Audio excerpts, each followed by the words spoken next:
Hello guys, welcome back. In this video, I'll show you how to create a PDF document gallery in WordPress. Let's get started. In order to make this possible, you need to actually install a plugin that is called Embed Press. So you can head over and then just go to your plugin and then install this Embed Press right here. Once you have installed it, just head over to your Elementor and then click on this container right here. You can also just click on this grid if you want, but I'll head over and then add in here a container that I can use. So just head over and click on it and then just drag it wherever you want to put it in here. I now have this container. I just need to head over and then edit this container into my liking. So you can head over and then click on this plus, click on this flex box, or you can also create a grid.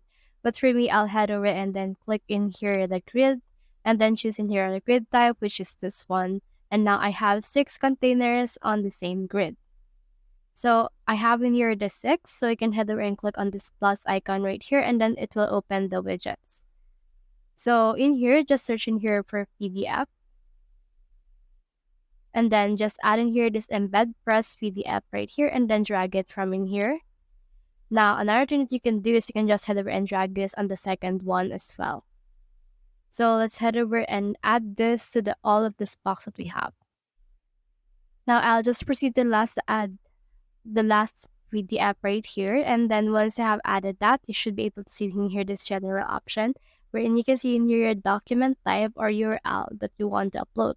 So you can upload in here a PDF that you want to add on your PDF gallery. So I'll head over and add this and select it, and then it will be added on this one, and then on the other one I should be able to add this as well by clicking on this another one and then uploading another PDF for that particular gallery. So just head over and add this on all of these options right here, and now you have a PDF gallery on your actual WordPress. So that's the whole process. If you have found this video helpful, simply leave a like, below, or subscribe because it helps reach more people. See you soon.